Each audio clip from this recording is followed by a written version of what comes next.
찬송가 27장입니다. 빛나고 높은 보좌와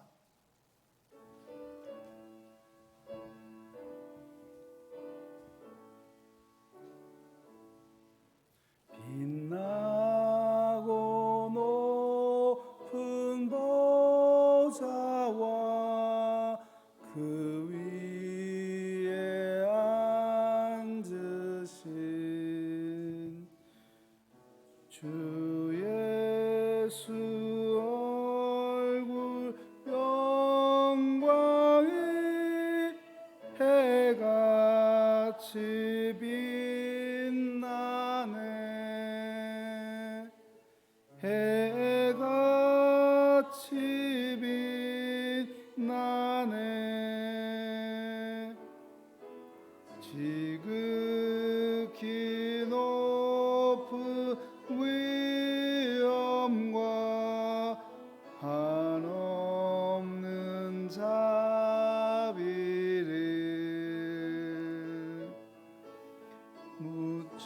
무천사 소리 합하여 늘 찬송 드리네. 늘 찬송 드리네.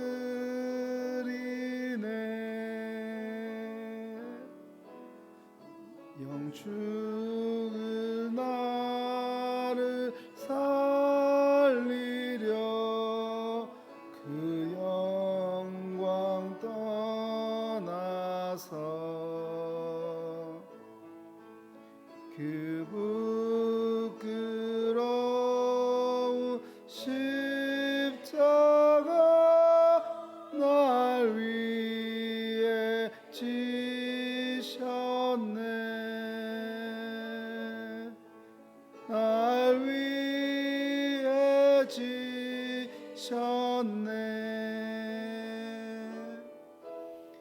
아 이제 생명 있음은 주님의 은혜요. 저 사망 권세 이기니 큰 기쁨 넘치네. 큰 기쁨 넘치네.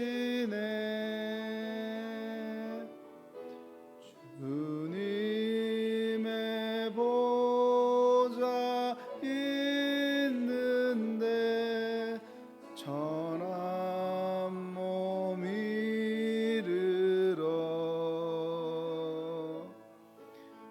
그 영광 몸소에 올 때 내 기쁨 넘치리.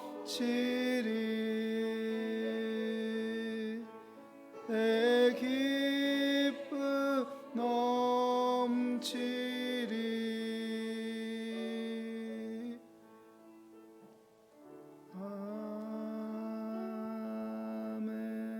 아멘. 묵도하심으로 수요 예배를 시작하겠습니다.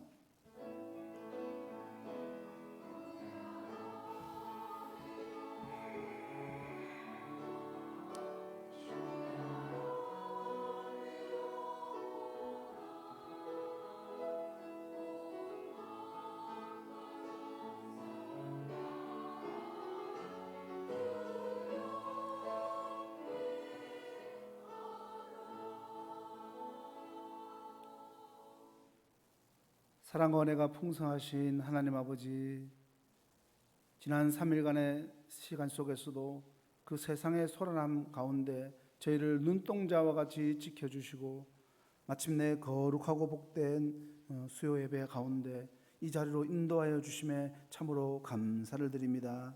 주님, 이 시간 저희가 세상에서 짊어지고 온 무거운 짐들과 분주했던 마음들을 모두 주님의 그 십자가 발 아래 내려놓습니다.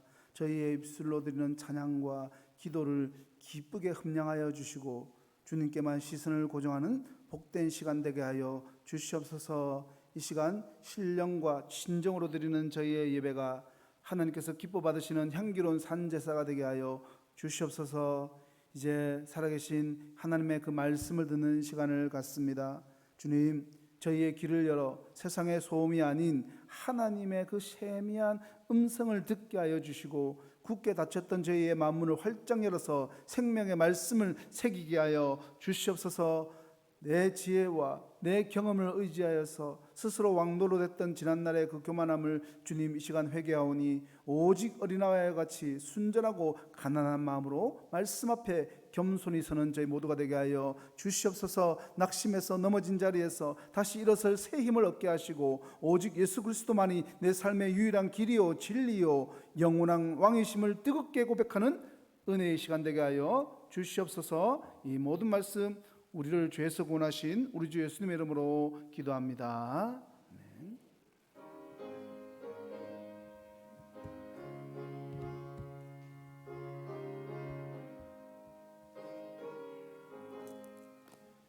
내 영혼이 은총 입어 중한 죄짐 벗고 보니, 슬픔 많은 이 세상도 천국으로 화도다.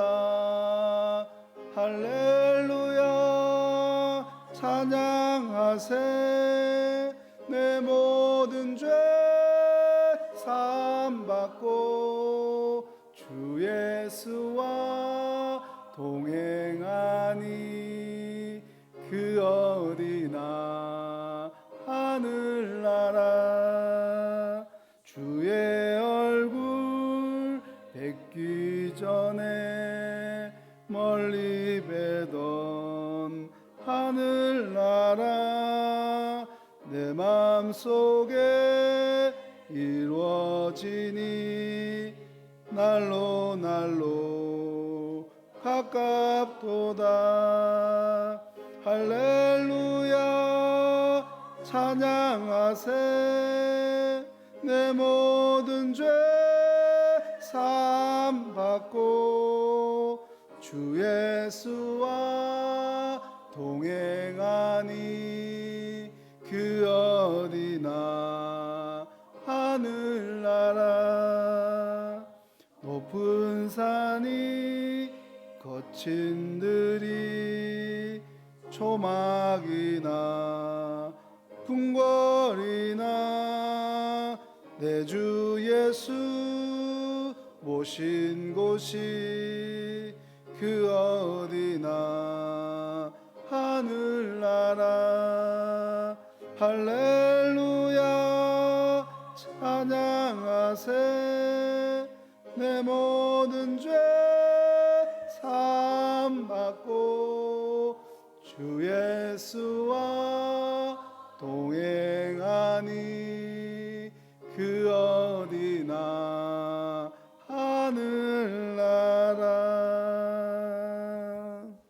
이 시간 우리가 함께 기도하실 것은, 먼저 이 나라와 민족을 위해서 기도하시겠습니다. 하나님 아버지, 땅의 지도자들에게 지혜와 공의를 더하여 주시고, 모든 갈등들이 그치고 화합하게 하여 주시옵소서. 또한 한국교회가 다시 복음의 능력으로 일어나서 세상을 향한 빛과 소금의 사명들 잘 감당할 수 있게 해달라고 그렇게 나라를 위해서 기도하시고, 두 번째로 우리의 가정과 다음 세대를 위해서 기도하시겠습니다. 주님, 모든 가정이 말씀 위에 굳게 서게 하시고 사랑과 존중이 넘치게 하여 주시옵소서. 우리의 자녀들을 악한 그 세대의 풍조로부터 지켜주시고, 하나님 나라를 꿈꾸는 거룩한 다음 세대로 자라나게 해달라고 그렇게 기도하시고, 우리 교회와 성도들을 위해서 마지막으로 기도하시겠습니다. 우리 동원교회가 성령 안에서 하나 되어서 서로를 세워주는 아름다운 영적 공동체가 되게 하시고, 담임 목사님과 교육자들에게 영육의 강건함을 다하여 주셔서, 그리고 또한 고난과 질병 가운데 있는 성도들에게는 하늘의 위로와 치유를 다하시고, 모든 성도들이 믿음으로 승리하게 해달라고 이 모든 기도 제목들 마음에 품고 간구하는 소리를 들은 주님께 나아가겠습니다.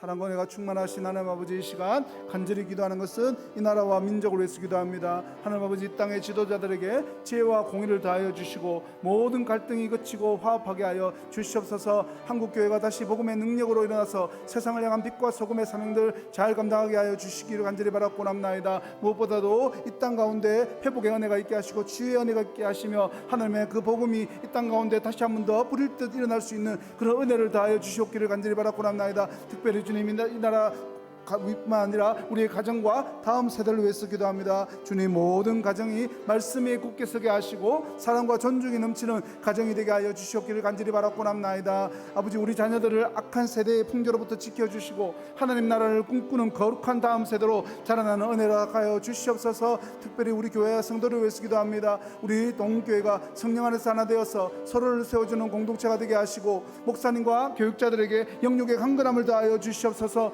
고난과 질병 가운데 있는 성도들에게 하늘의 위로와 치유를 다하여 주시고 모든 성도들이 믿음으로 승리할 수 있도록 은혜를 다하여 주시옵기를 간절히 바라고 남나이다. 무엇을 위해서 나가야 합니까? 어디로 가야 합니까? 갈 바를 알지 못하는 우리에게 은혜를 다하여 주시고 주시는 은혜와 사랑이 충만하게 넘칠 수 있도록 주여 역사하시고 함께하여 주시옵소서. 주님 바라보게 하시고 주께서 주시는 은혜와 사랑으로 나아갈 수 있는 저희 모두가 될 수 있도록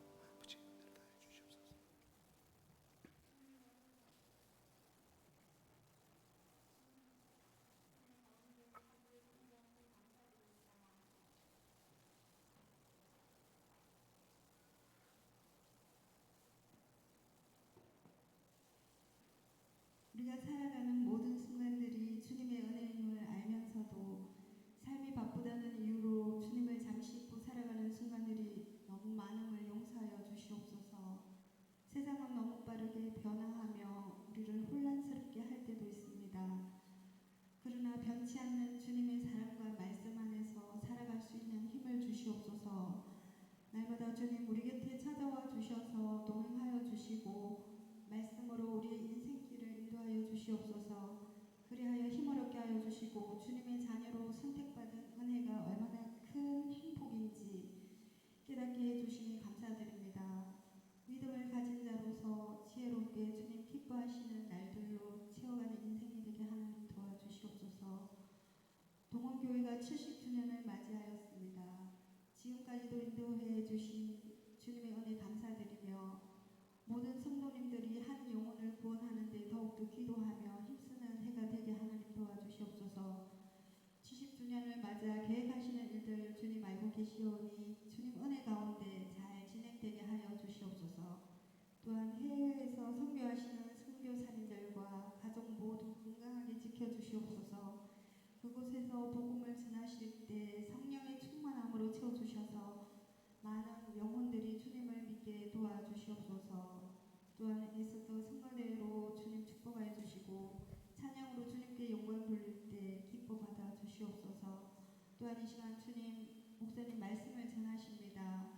성령 충만함으로 말씀을 선포하실 때 우리들의 마음을 열어주시고 은혜 받는 귀한 시간 되게 인도하여 주시옵소서. 모든 말씀을 예수님의 이름으로 기도드리옵나이다.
하나님께서 오늘 우리에게 주신 말씀 요한복음 18장 28절부터 38절까지 말씀입니다.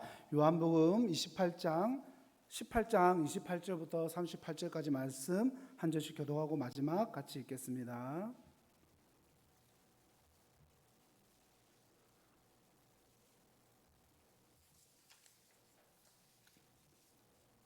제가 먼저 읽겠습니다. 그들이 예수를 가야바에게서 관정으로 끌고 가니 새벽이라.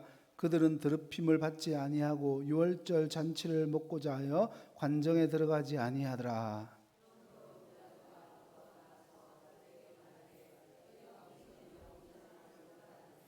대답하여 이르되 이 사람이 행악자가 아니었더라면 우리가 당신에게 넘기지 아니하였겠나이다.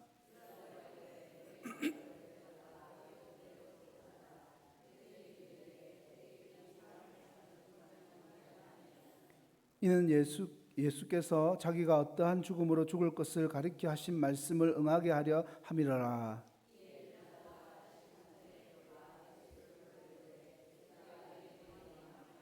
예수께서 대답하시되 이는 네가 스스로 하는 말이냐 다른 사람이 나에 대하여 네게 한 말이냐.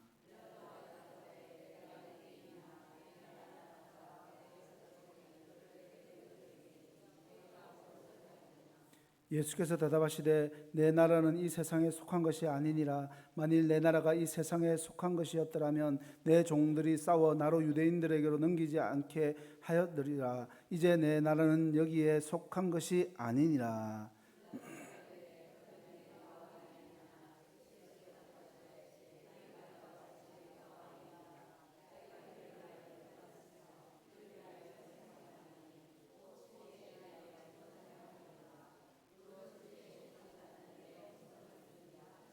같이 읽겠습니다. 빌라도가 이르되 진리가 무엇이냐 하더라.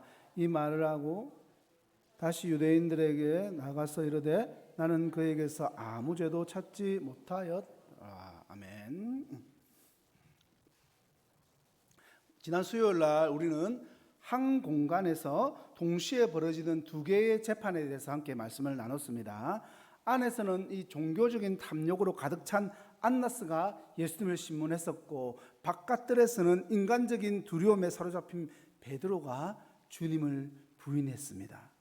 방법은 달랐지만 결국 두 사람 다 자기 자신을 지키기 위해서 예수님을 버렸다는 점에서는 똑같았습니다. 하지만 여러분, 이 안나스의 뜰에서 벌어진 일은 그 밤의 고난의 서막에 불과했던 겁니다.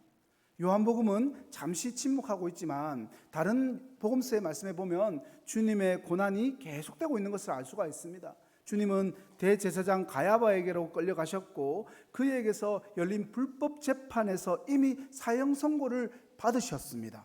그분은 뺨을 맞으셨고 침뱉음을 당하셨고 주먹질과 조롱의 대상이 되었습니다. 그렇게 밤새도록 육체적 정신적 폭력에 시달리신 그 후에야 그들은 피투성이가 된 예수님을 로마 총독, 오늘 본문의 빌라도 앞에 법정으로 끌고 온 것입니다. 세상에서 가장 강력한 힘을 상징하는 로마 총독과 세상에서 가장 무력해 보이는 진정한 왕의 대면이 시작됩니다. 이 두 왕의 만남을 볼 때 우리는 자연스럽게 우리 자신을 돌아보게 됩니다. 모든 사람의 마음속에는 이 보좌가 하나씩 놓여져 있기 때문입니다. 오늘 주님은 그 보좌를 가리키면서 우리들에게 물으십니다. 그러니까 우리들 마음 가운데 보좌가 있는데 우리들에게 묻는다는 겁니다. 여러분의 인생의 왕, 너희의 인생의 왕의 그 보좌는 누가 앉아 있느냐? 그 보좌의 주인이 누구냐는 겁니다. 여러분에게 주님이 주신 물음이라고 말씀드렸죠. 여러분들은 이 물음을 계속 생각하면서 오늘 말씀을 들어보시기 바랍니다. 지금 나는 내 보좌 위에 누구를 주인으로 왕으로 모시고 있는가? 이 질문에 어떤 분들은 나 자신이 앉아 있는 것 같아요 라고 대답할지도 모릅니다. 내 인생의 주인은 나야 라고 말하면서, 또 어떤 분은 돈이나 성공이 자신을 다스리는 왕이라고 고백할지도 모릅니다. 어쩌면 자녀나 사람들의 인정 혹은 떨쳐버릴 수 없는 두려움이 내 삶의 보좌에 앉아서 왕노릇하고 있을지도 모르겠습니다. 모든 사람은 의식하든 의식하지 않든 인정하든 인정하지 않든 무엇인가를 왕으로 섬기면서 살아가는 존재입니다. 오늘 우리가 함께 나눌 요한복음 18장 후반부의 말씀은 바로 이 두 명의 왕이 정면으로 충돌하는 이야기입니다. 한 명은 세상의 모든 권력을 손에 쥔 것처럼 보이는 왕입니다. 그의 이름은 본디오 빌라도. 그리고 다른 한 명은 세상의 모든 힘을 다 잃어버린 것처럼 보이는 왕입니다. 그의 이름은 예수 그리스도. 이 두 왕의 만남은 단순히 2000년 전의 역사적 사건으로만 끝나는 것이 아닙니다. 이것은 오늘 내 마음의 보좌를 놓고 벌이는 영적 전쟁의 축소판입니다. 오늘 말씀을 통해서 과연 누가 나의 진정한 왕이 되어야 하는지, 나는 지금 어느 왕에게 무릎을 꿇고 있는지를 발견하는 은혜가 있기를 소망합니다. 오늘 본문을 본격적으로 살펴보기 위해서는 먼저 이 상황 자체가 가진 가장 큰 미스터리를 풀어봐야 됩니다. 어떤 미스터리냐? 왜 예수님은 그 세상 법정 가운데 서셔야만 했는가입니다. 여러분, 왜 만왕의 왕이시고 온 우주의 주인이신 예수님께서 이렇게 무력하게 인간의 법정 앞에 서 계셔야만 했던 걸까요? 왜 하나님께서는 당신의 아들이 겪는 이 굴욕의 순간에 침묵하고 계신 걸까요? 제가 몇 주 동안 요한복음 말씀드리면서 계속해서 이야기하지만 이것은 결코 하나님의 실패나 무능이 아니라는 겁니다. 오히려 이 모든 과정은 인류를 구원하시려는 하나님의 가장 위대하고 치밀한 계획이며 피할 수 없는 거룩한 필연인 것입니다. 첫 번째, 가장 큰 이유가 있습니다. 가장 큰 이유는요, 저주받은 죽음을 통해서 모든 저주를 끊어내기 위하심입니다. 왜 예수님께서 세상 법정에 서셨는가? 저주받은 그 죽음을 통해서 모든 저주를 끊어내시기 위함이다. 여러분, 성경은 분명히 선포합니다. 나무에 달린 자마다 하나님께 저주를 받았다. 여러분, 이 저주의 역사가 어디에서부터 시작되었습니까? 힌트를 저번 시간에 말씀드렸죠. 바로 인류의 비극이 시작된 에덴 동산의 그 나무에서부터 시작되었지 않습니까? 아담이 하나님의 말씀을 어기고 불순종의 열매를 따먹었을 때 죄가 세상에 들어왔고 죽음과 분리라는 저주의 그림자가 온 인류를 뒤덮었습니다.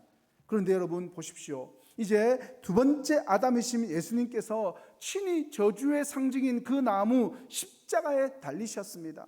첫 아담이 나무 앞에서 실패해서 가져왔던 그 저주를 마지막 아담이신 예수님께서 친히 나무에 달려서 그 저주를 온몸으로 받아내심으로 그 저주를 끝내신다는 의미가 있는 겁니다.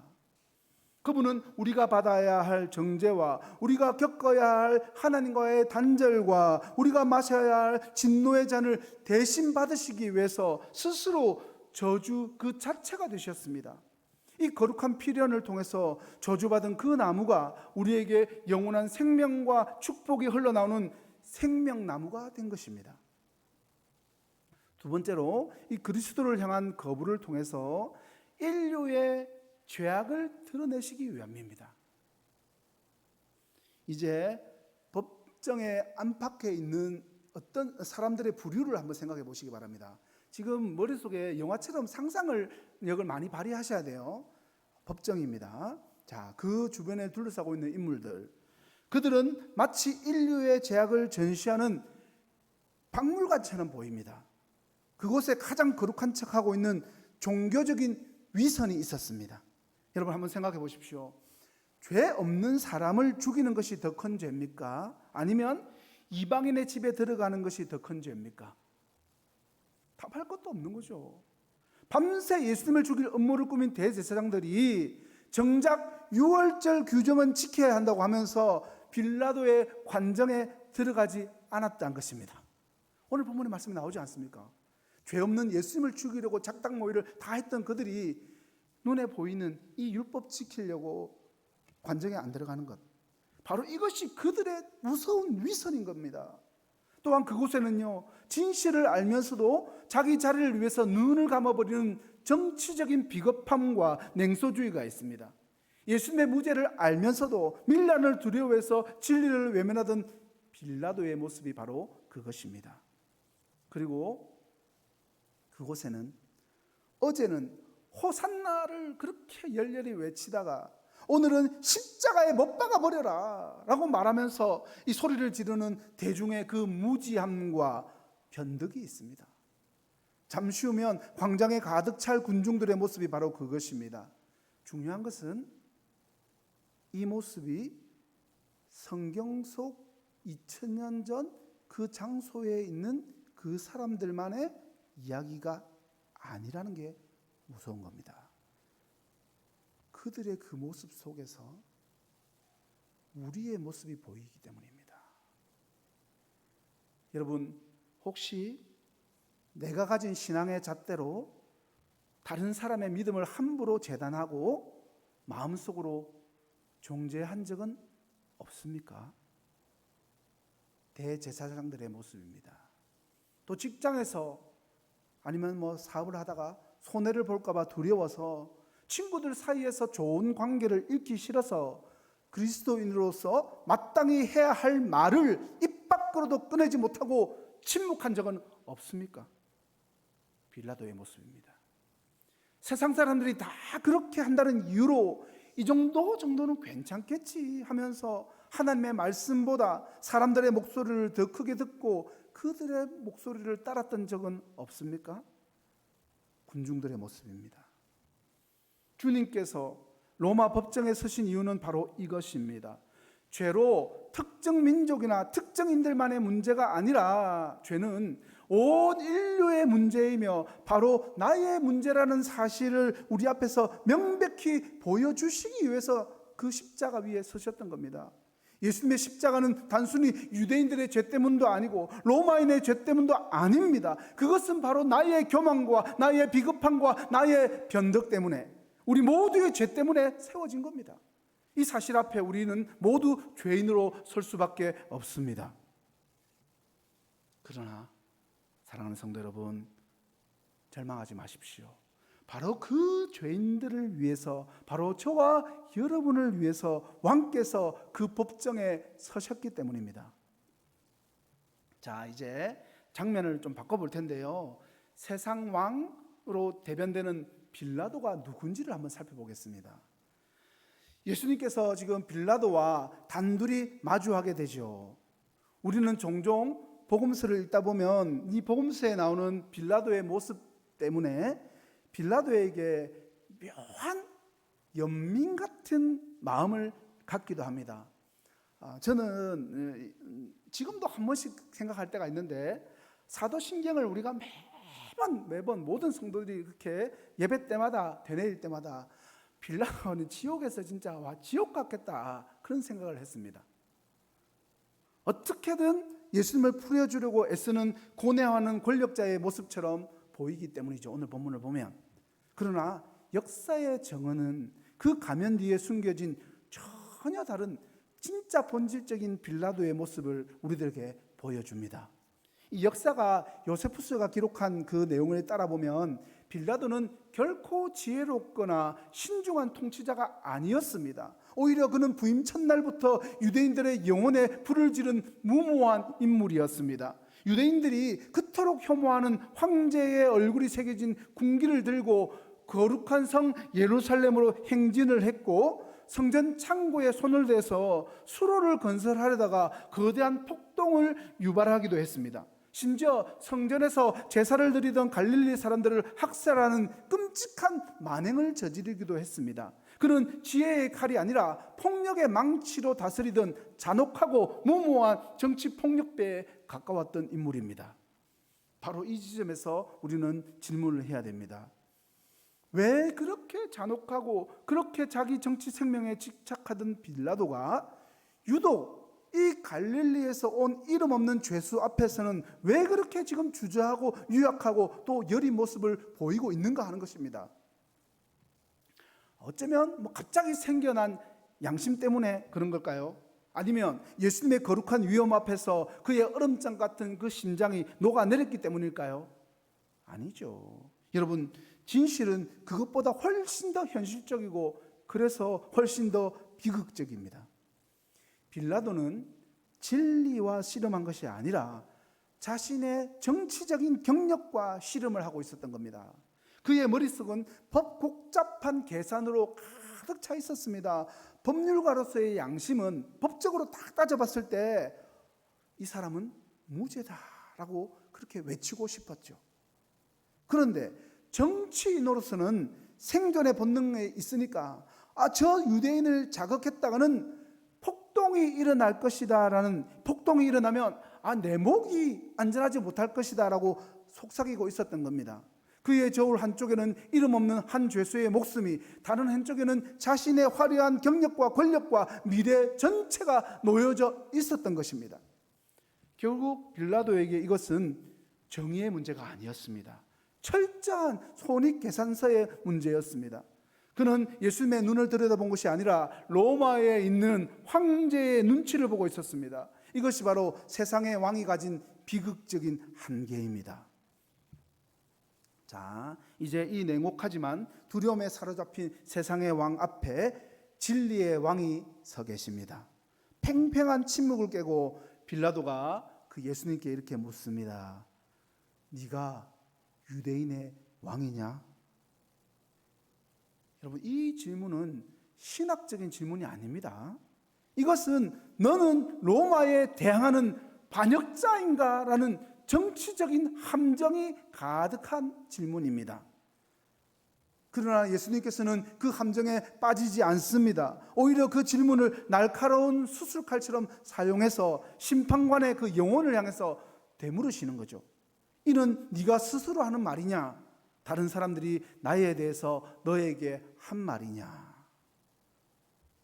단순한 되물음이 아니죠.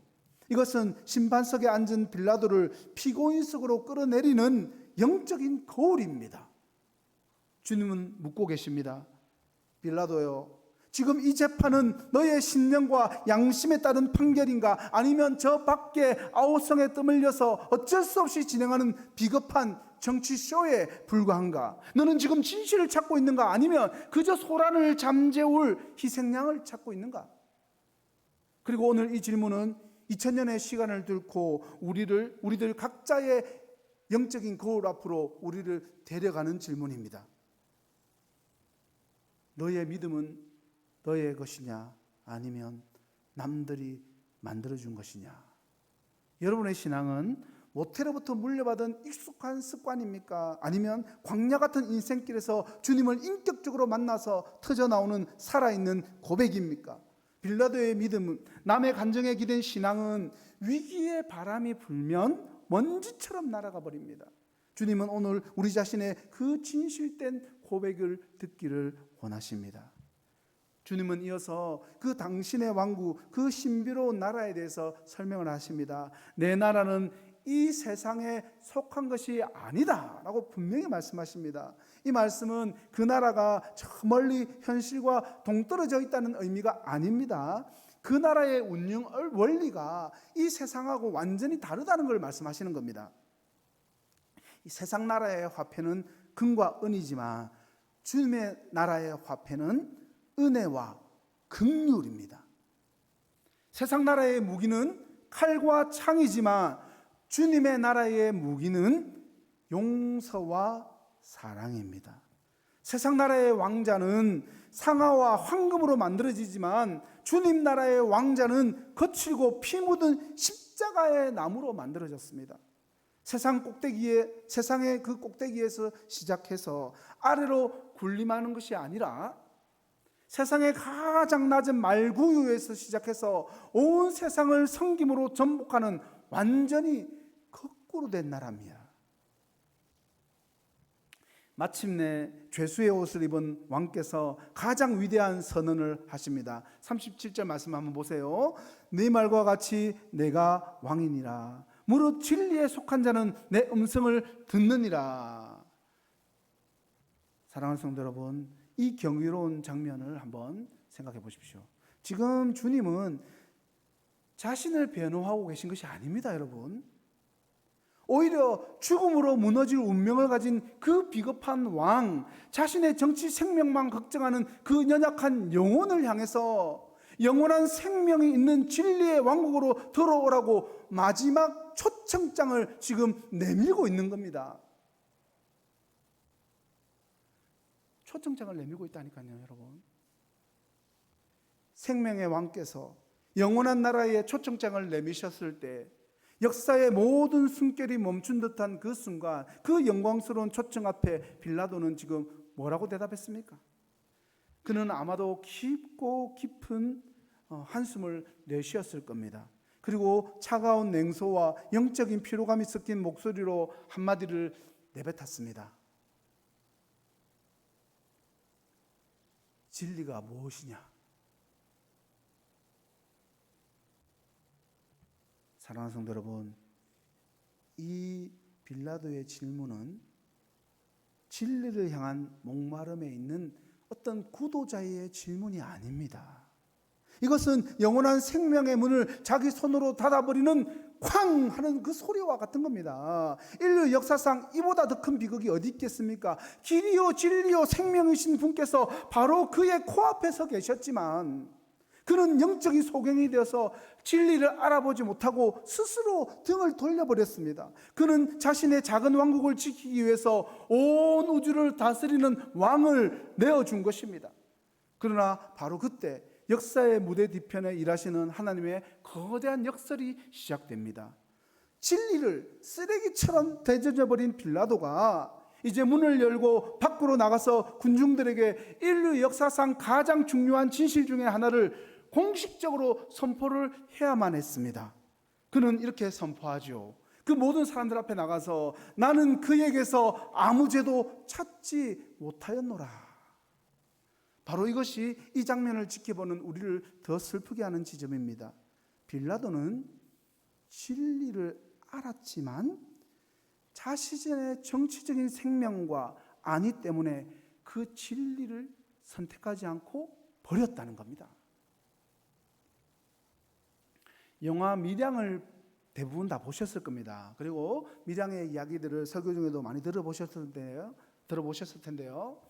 자, 밀양의 주인공 시내는 자신의 아들을 유괴해서 살해한 살인범을 용서하기 위해서 겉옷을 찾아갑니다.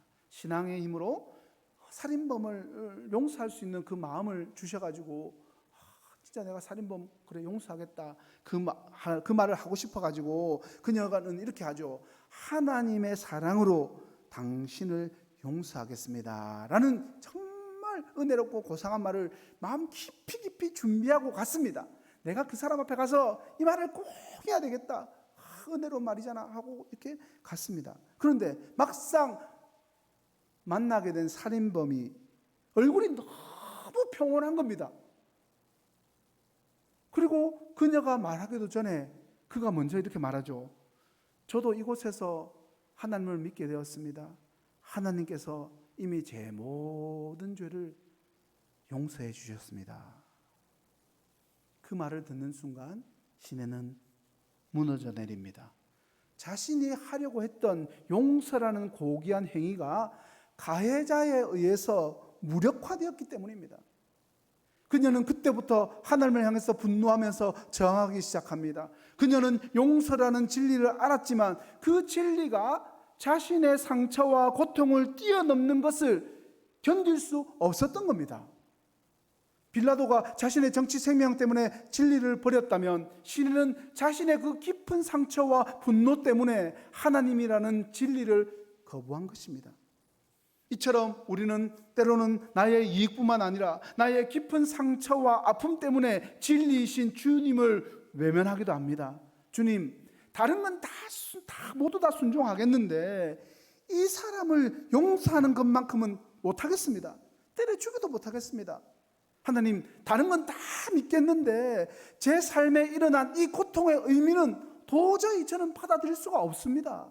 이것이 바로 진리 앞에서 뒷걸음질 치는 우리 안에 있는 또 다른 빌라도의 모습입니다. 빌라도는 예수님에게서 죄를 찾지 못했습니다.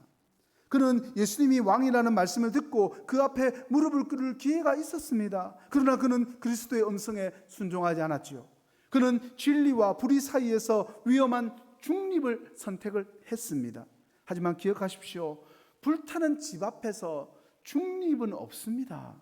중립은 곧 방관이면서 가라앉는 배 위에서 중립은 곧 죽음입니다. 빌라도는 진리를 알았지만 그 진리 앞에서 자신을 던지지 않았습니다. 이것이 그의 영원한 비극이 되었습니다. 사랑하는 성도 여러분, 이제 빌라도의 법정은 문을 닫았습니다. 그러나 오늘 또 다른 법정이 열렸습니다. 바로 이 시간 저와 여러분 한 사람 한 사람의 마음과 영혼이라는 법정입니다. 2000년 전 빌라도 앞에 섰던 주님께서 지금 바로 그 법정에 서 계십니다.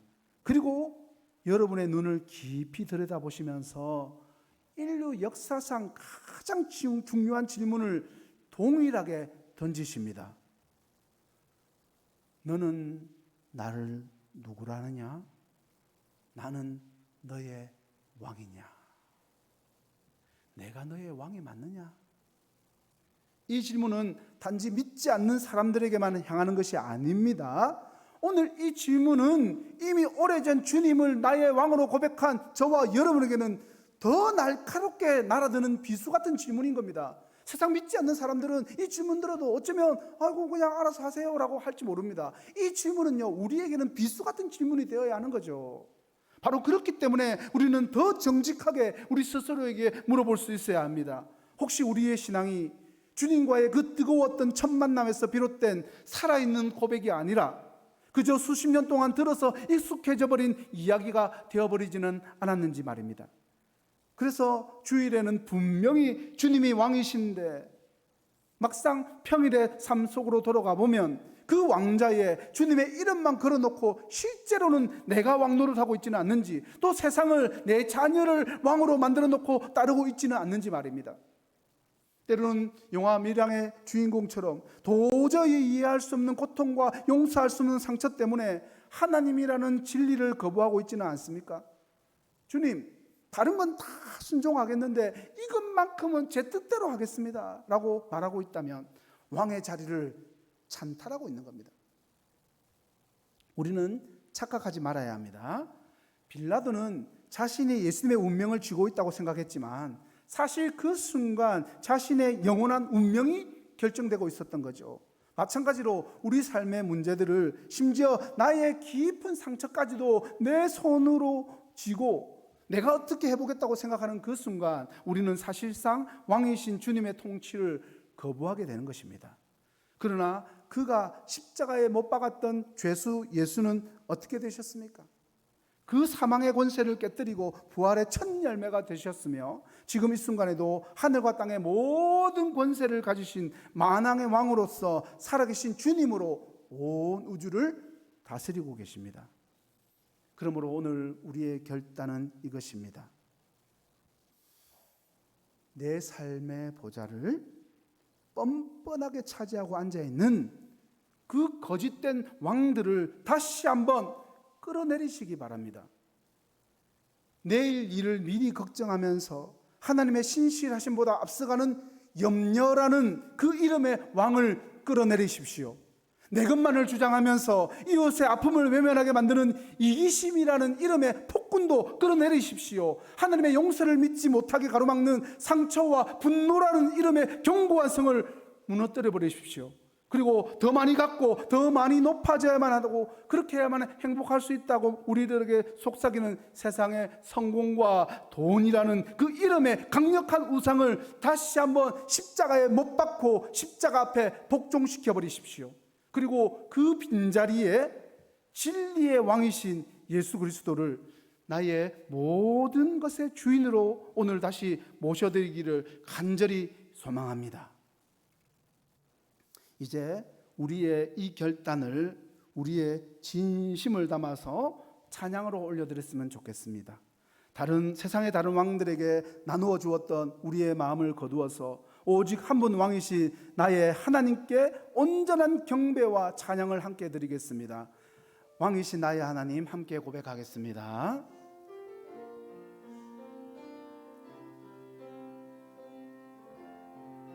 왕이신 나의 하나님, 나의 하나님, 내가 주를 높이고 영원히 주의 이름을 송축하리. 다시 한번 왕이신 나의 하나님, 왕이신 나의 하나님,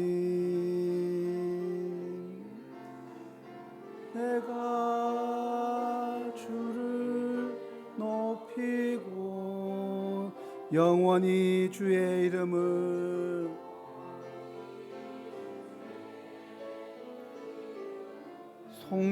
송축하리이다. 송축하리.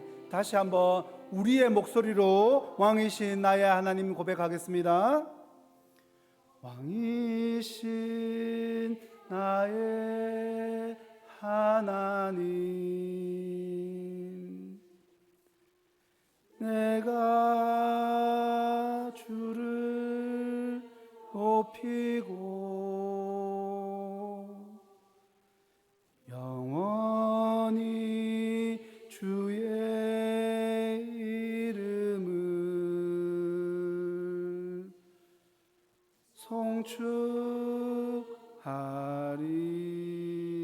송축하리이다. 기도하겠습니다. 결박당하심으로 우리를 염려와 죄의 속박에서 자유케 하시고 신문당하심으로 우리의 모든 죄와 허물을 친히 담당하시며 죽임당하심으로 우리에게 영원한 생명을 선물로 주신 우리의 왕 예수 그리스도의 이름을 이 시간 찬양합니다.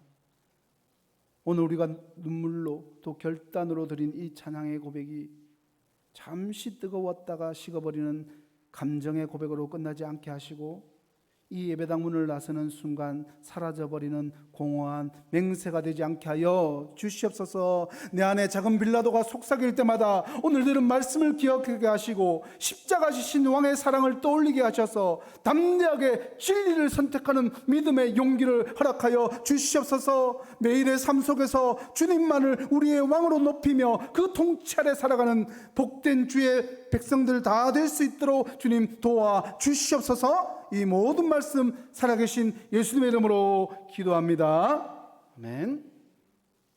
광고 말씀드리겠습니다. 담임 목사님 총회 관계로 출타하셨는데 남은 일정 은혜 가운데 잘 마무리하고 안전하게 돌아오실 수 있도록 함께 기도해 주시고 내일 갈레반나 전도대 개강일입니다. 많이 참석해 주시고 나머지는 주보 광고를 참조해 주시기 바랍니다. 다 함께 일어나셔서 357장 주 믿는 사람 일어나 찬송하시겠습니다.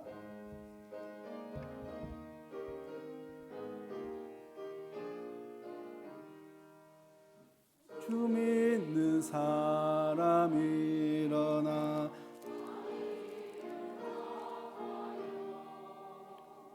이 세상 모든 마귀를 다쳐서 멸하세. 저 앞에 오는 적군을 다 싸워 이겨라. 주 예수 믿는 힘으로 온 세상 이기네. 믿음 이기네. 믿음 이기네. 주 예수를 믿음이 온 세상 이기네.